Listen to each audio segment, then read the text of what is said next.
Welcome, everybody, and truly, thank you guys for supporting one of the best men that I know in his foundation, which Mr. Derek Jeter. So, you guys are really amazing. Give yourselves a hand for supporting Derek. Was there anything in sports that kind of felt the same way as your transition into your next venture, your new venture? When I was transitioned into, the Players Tribune, obviously there's nervous energy.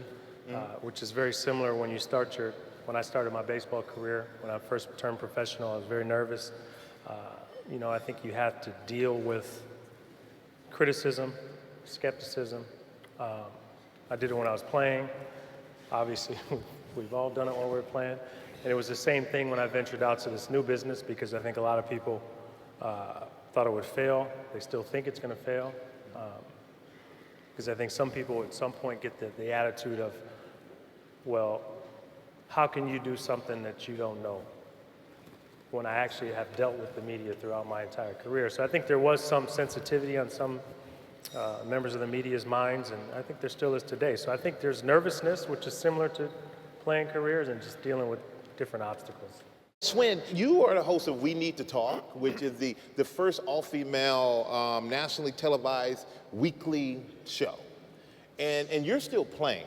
So for you, is this something that consciously you decided that you wanted to do so that when you do need to make that transition from player to ex-player, that you have something set up for yourself? Well, I was fortunate at a very young age to have great mentors that always told me that you always have to think ahead and plan ahead. And so when I first came out of UConn, I knew I wanted to go and play in the WNBA, but I also knew that I wanted to be in television. So I started doing work early on in my career, really laying the foundation down to be where I am today. Having the opportunity to be on a We Need to Talk, something that's never been done, all women talking about sports, not just women's sports, but talking NFL, MLB, hockey, everything. That really just appealed to me because I wanted to be somebody that said, you know what? I'm a woman, I could talk about all sports, and it can be done on a national level. Mr. Fisher, but you jumped right into coaching at the craziest place in the world to not only be a coach, but to be a player, and I'm speaking from experience. And how has that been for you? Have you had any, what was your mindset going into it when they asked you, would you coach the New York Knicks? Well, first I had to decide I was done playing. That I really felt like I played my last basketball game and that I would be okay with that if I chose not to play again.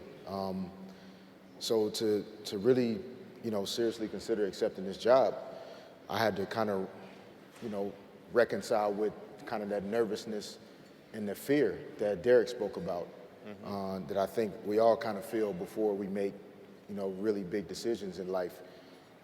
And I've learned over the years that that's actually where we become our greatest, is when we confront that and we face it. And to be in this position now, to have this opportunity in the greatest city in the world, and one of the most historically, recognized basketball organizations in the world, there was a lot of fear and unknown, but that's also what was so exciting about it, and that's why I'm working so hard to try and help us get better. And Bryce, you wanted to play long enough so that your kids could see you play. Yeah. And now you've retired.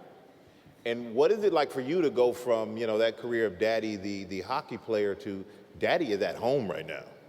Is that a big adjustment for you? Well, I think it was more for the family than for me, having me around. But the transition was great. I think when you have a career and you kind of have it taken away from you for a period of time, and you kind of think, well, maybe it's time to retire, and maybe from a selfish standpoint, thinking that was the easy way out, and then you have a couple little ones running around and not really remembering, or they wouldn't remember what you were all about and what you did, and never saw daddy work. So it was a motivation for me to kind of, climb a mountain basically, and to come back and show them, what hard work can do, what preservation can do, and just dedication and never give up. And I wanted to make sure they saw that, example from me, because I think obviously we're all role models, and I'm a big believer in that. So I wanted them to see their old man do what he loved.